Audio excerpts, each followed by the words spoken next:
दोस्तों, attendance sheet के दूसरे पार्ट में खुशामदीद।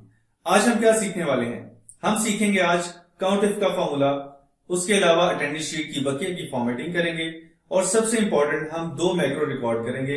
एक डाटा क्लियर करने के लिए और दूसरा मैक्रो रिकॉर्ड करेंगे नई शीट क्रिएट करने के लिए, जिसमें आपका सिलेक्टेड मंथ और जो भी ईयर आपने टाइप किया होगा उन दोनों को इस्तेमाल होकर उसका नाम रखा जाएगा। इसके अलावा वीडियो के दौरान मैं अपने कुछ रैंडम सब्सक्राइबर्स के नाम अपनी वीडियो में शेयर करूंगा और पिछली बार की तरह TikTok tip of the week की एक वीडियो मैं अपनी वीडियो के दौरान किसी भी टाइम शेयर कर सकता हूं।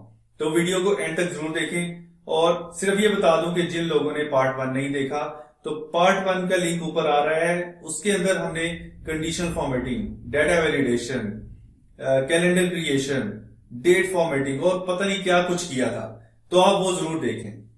तो अब बारी है कि हम इसके हर एम्प्लॉय के टोटल काउंट करें कि वो कितने दिन प्रेजेंट रहा, कितने दिन एब्सेंट रहा, वगैरह वगैरह हर मंथ के अंदर, इस पूरे मंथ में।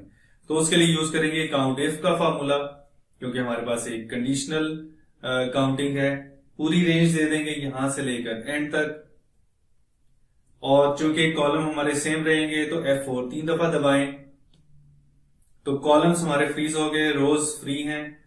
क्राइटेरिया है हमारा ये वाला कि अभी फर्स्ट वाले में हम प्रेजेंट काउंट कर रहे हैं, तो प्रेजेंट चूंकि ये रो 17 के अंदर ही रहेगा तो हमें F4 से 17 रो को हमने फ्रीज कर लिया और कॉलम हमारा फ्री है।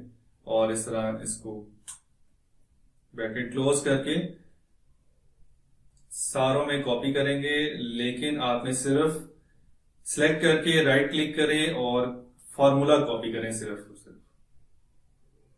और इसमें भी आप अपनी मर्जी की फॉर्मेटिंग कर सकते हैं कि ये मैं इसको सेंटर कर रहा हूं और जो फिल है उसको वाइट कर रहा हूं। तो ये देखने में बहुत अच्छा लग रहा है, बजाय से कि हम डार्क कलर्स यूज करें। अब इस पूरे रिजल्ट्स जो हमने निकाले हैं इसको आप सिलेक्ट करें और उसके बाद इंसर्ट पे जाएं और यहाँ पे स्पार्क लाइंस हैं, उसके अंदर आप कॉलम वाले को क्लिक करें और वो पूछेगा कि जी आप रिजल्ट कहां शो करना चाहते हैं। तो जो पहला कॉलम है एम्प्लॉइज नेम के बाद का, उसको आप सिलेक्ट कर लें और ओके प्रेस कर दें। तो यहाँ पे आपको स्पार्क लाइंस नजर आएंगी। अपनी मर्जी से आप इसको चेंज कर सकते हैं। अभी हमने इसको चूंकि कॉलम बेस्ड किया हुआ है और आगे हमारे पास रिजल्ट नहीं है, तो हम अगर कोई डाटा एंट्री करके देखते हैं कि प्रेजेंट है, ये प्रेजेंट है, ठीक है, और यहाँ पे हम एब्सेंट डाल दें, एक और एब्सेंट डाल दें, वेकेशन में फॉर एग्जांपल बंदा चला गया है, तो ये आपके पास एक ओवरव्यू आ जाएगा कि अच्छा यहीं से देख के आप आइडिया कर सकते हैं कि ज्यादा दिन क्या वो प्रेजेंट रहा है या ज्यादा दिन एब्सेंट रहा है, क्योंकि सीक्वेंस हमें पता है कि ये प्रेजेंट, एब्सेंट, सिक और वेकेशन का है। तो अब हम इंसर्ट पे जाते हैं और यहाँ पे इलस्ट्रेशन में जाके एक टेक्स्ट बॉक्स इंसर्ट करते हैं इस जगह पे, और इधर हम लिखते हैं कि एम्प्लॉइज अटेंडेंस रिकॉर्ड, मतलब ये रिपोर्ट किस बारे में है। इसको दोबारा क्लिक करें, होम पे जाके आप यहाँ पे इसका फॉन्ट एरियल ब्लैक कर सकते हैं और शेप फॉर्मेट पे जाके आप इसका फिल खत्म कर दें। हमें आउटलाइन भी नहीं चाहिए और हमें इसका फिल भी नहीं चाहिए। No fill. Start date, end date दोनों को सिलेक्ट करें। इसकी अलाइनमेंट हम वर्टिकल अलाइनमेंट सेंटर में कर लेते हैं। अब हम जाते हैं इंसर्ट पे और यहाँ पे हम एक शेप इंसर्ट करते हैं, वो ये वाली शेप, और यहाँ पे हम इसको प्लेस कर देते हैं। शेप फॉर्मेट थोड़ा सा कर लें और यहाँ पे हमें आउटलाइन ये वाली चाहिए और आउटलाइन का वेट हमें ये चाहिए, या हम थीम के हिसाब से भी कर सकते हैं। फिल हमें नहीं चाहिए। तो ये ओवरऑल इस तरह आ गई है। और यहाँ पे हम लिखेंगे, बल्कि लिखने से पहले हम इसका फॉन्ट उठा लेते हैं ये वाला, और इधर लिखेंगे कि दिस इज और स्टार्ट डेट।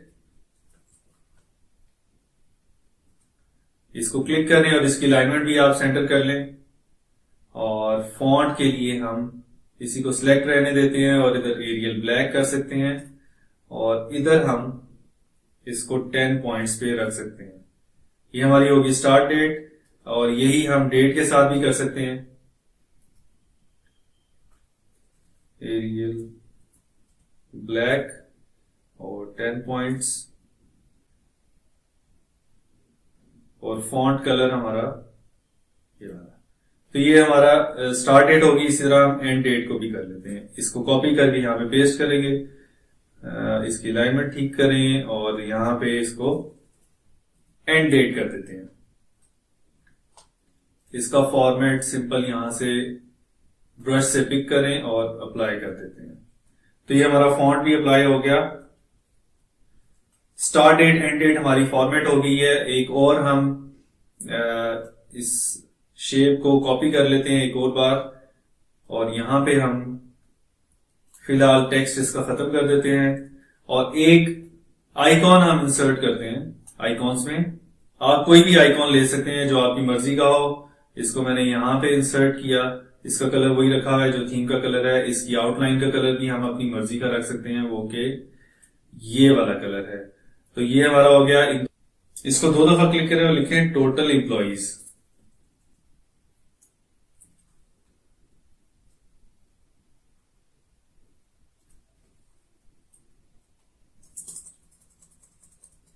ये स्पेस देके मैं इसको आगे ले आया हूं और यहां पे हम एक सेल के अंदर लिंक कर देंगे इक्वल टू काउंट ए, और इन सारों को हम सिलेक्ट कर लेते हैं।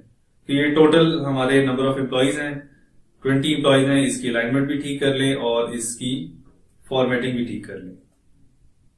क्या आप डुप्लीकेट आइटम्स हाईलाइट करना चाहते हैं? सिंपल तरीका है, आप अपना डाटा सिलेक्ट करें, उसके बाद होम रिबन में जाएं, वहां पे स्टाइल्स ग्रुप में कंडीशनल फॉर्मेटिंग को क्लिक करें और उसकी पहली ऑप्शन हाईलाइट सेल्स रूल्स, उसमें चले जाएं और लास्ट ऑप्शन डुप्लीकेट वैल्यूज को क्लिक करें। फिर आपके पास एक बॉक्स ओपन होगा, उसमें आप अपनी मर्जी की फॉर्मेटिंग स्टाइल सेलेक्ट करें और ओके प्रेस कर दें तो आपके डुप्लीकेट आइटम्स हाईलाइट हो जाएंगे। इसको दोबारा से कॉपी करें और पेस्ट कर लें, इसको इधर ऊपर ले जाते हैं और इसमें हम लिखते हैं कि ये हमारा फॉर द मंथ ऑफ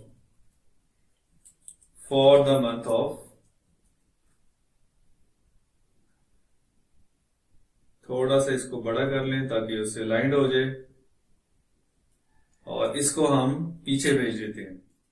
तो ये अब ऐसे लग रहा है कि जैसे उसी में से ही एक चीज ड्रॉप हो रही है हेडिंग में से। अब हमने 2 कोड्स लिखते हैं। पहला कोड है इस शीट को कॉपी करें और शीट का नाम जो ये मंथ और ईयर हमने यहाँ पे टाइप किया होगा, सिलेक्ट किया होगा, उससे बना दे, तो वो एक नई कॉपी बना देगा। तो कोड लिखने के लिए इस शीट पे आप राइट क्लिक करें और व्यू कोड पे जाएं और यहां पे आप दिस वर्कबुक को राइट क्लिक करके इंसर्ट मॉड्यूल करें, तो यहां पे मॉड्यूल आ जाएगा और यहां पे हमने आप कोड लिखना है। तो कोड में आपने लिखना है सब कॉपी शीट और एंटर दबा देना है, बाकी चीजें खुद आएंगी। यहां पे हम लोग लिखेंगे कोड। तो कोड है एक्टिव शीट डॉट कॉपी और ये हमें चाहिए after colon equal to active sheet. तो जो भी एक्टिव शीट होगी उसके बाद ये इसको कॉपी करके इंसर्ट कर दे। अगर ये नहीं स्टेप लिखेंगे तो ये नई वर्कबुक में आपको उसकी कॉपी बना देगा। तो अगर आप वो चाहते हैं तो ये स्टेप निकाल दें, फिर एंटर दबाएं और अब हम उसका नाम चेंज करना चाह रहे हैं। तो एक्टिव शीट, फिर नई शीट एक्टिव हो जाएगी कॉपी करने के बाद, और उसका हम नाम चेंज करना चाह रहे हैं नेम इक्वल टू रेंज, और रेंज में हम देंगे हमारा सेल जो है, पहला सेल है ये वाला जो कि AA5 है जिसमें मंथ का नाम है। तो हम लिखेंगे AA5 और इसी तरह इन्वर्टेड कॉमा में लिखना है और एंड, फिर हम लिखेंगे रेंज और यहां पे हम दूसरा सेल दे देंगे जो कि ये है और ये है हमारा AF5 इन्वर्टेड कॉमा और ब्रैकेट क्लोज। तो बस इतना सा कोड है और इसको हम क्लोज कर देंगे। यहां पे हम एक बटन इंसर्ट करते हैं। डेवलपर टैब पे चले जाएं या आप अपनी मर्जी का कोई भी इलस्ट्रेशन से शेप इंसर्ट कर सकते हैं। तो शेप हम ये वाली इंसर्ट कर लेते हैं, प्लस वाली, क्योंकि ये हम ऐड ही कर रहे हैं तो ये प्लस साइन आ गया। इसकी आप अपनी मर्जी की फॉर्मेटिंग वगैरह कर सकते हैं जो कि अभी रेलेवेंट नहीं है। तो यहां पे हम इसको राइट क्लिक करेंगे, असाइन मैक्रो, तो ये हमारा कॉपी शीट मैक्रो है और ओके कर दें। तो जो ही हम इसको क्लिक करेंगे तो नवंबर और 2022 की नई शीट बनेगी। तो ये नवंबर और 2022 की नई शीट बन गई। अब अगर मैं यहां पे वापस टेम्पलेट में आके जुलाई सिलेक्ट करता हूं और प्लस दबाता हूं तो जुलाई की उसने नई शीट बना दी है और जुलाई 2022, तो ये आपका मैनुअल काम उसने ऑटोमेट कर दिया। अब आते हैं दूसरे कोड की तरफ जिसमें हमने जो ये यहाँ पे अगर फॉर एग्जांपल हमें इस सारे को डिलीट करना है, जितना डाटा है यहाँ पे सिर्फ डाटा को, तो वो कैसे होगा। तो उसी तरह आप दोबारा से व्यू कोड में जाएं और दिस वर्कबुक को राइट क्लिक करें और इंसर्ट मॉड्यूल में जाएं और यहाँ पे मॉड्यूल के अंदर हम कोड टाइप करते हैं सब क्लियर कंटेंट्स, एंटर दबा दें। उसके बाद आप लिखें रेंज और रेंज हमारी है D19 से लेकर AH38 तक।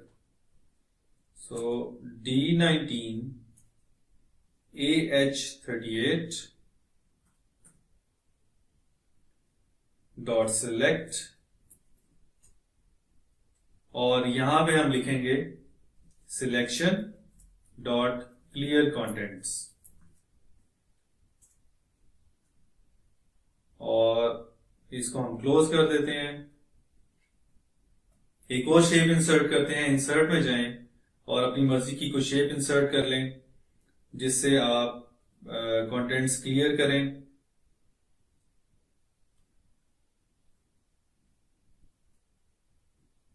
इसकी फॉर्मेटिंग अपनी मर्जी से आप कर लें और इसको हम असाइन करते हैं मैक्रो और ये क्लियर कंटेंट्स ओके। तो यहां पे जो ही हम इसको क्लिक करेंगे तो ये नीचे वाली कंटेंट्स क्लियर कर देगा। अब एक लास्ट काम रह गया है कि लेजेंड्स हम इसमें यहां पे लिख दें जल्दी से। तो उसके लिए भी हमें शेप्स चाहिए, इंसर्ट में जाएंगे, शेप पे जाएंगे, एक शेप इंसर्ट करेंगे यहां पे और इसके अंदर हमें टेक्स्ट बॉक्स चाहिए।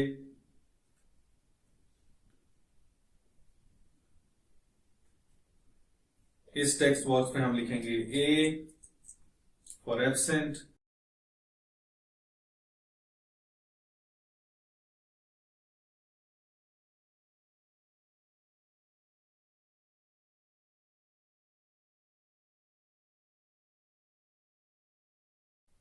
इनकी फॉर्मेटिंग उसी तरह करें जैसे इनकी फॉर्मेटिंग है।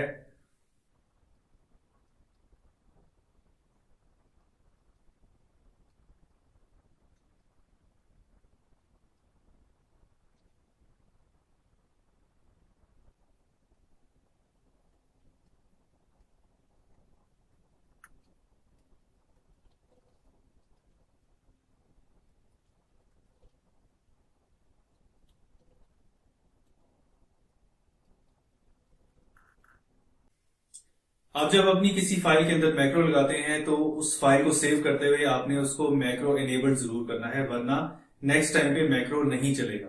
तो उसका तरीका क्या है कि आप जब सेव करें फाइल को तो यहां पे जो नीचे ऑप्शन आती है सेव टाइप एज, तो उसमें सेकंड ऑप्शन आ रही है एक्सेल मैक्रो एनेबल्ड वर्कबुक। तो जब आप इसको इस तरह सेव कर लेंगे तो आपके पास जो फाइल का आइकॉन है उसके अंदर आपको ये मैक्रो एनेबल्ड का एक निशान नजर आ रहा होगा। ये नॉर्मल फाइल की सेविंग से थोड़ा सा फर्क है, तो ये जरूर कर लें। उसके बाद आपकी फाइल पे मैक्रो रन होता रहेगा। तो दोस्तों उम्मीद है कि आपको ये अटेंडेंस शीट पसंद आई होगी। इसमें अगर कोई ऐसा मसला रह गया है जो आपको समझ नहीं आया मुझे जरूर बताएं, कमेंट्स में लिखें। और अगर आपको इसकी कोई चीज बहुत पसंद आई है तो वो भी जरूर मेंशन करें।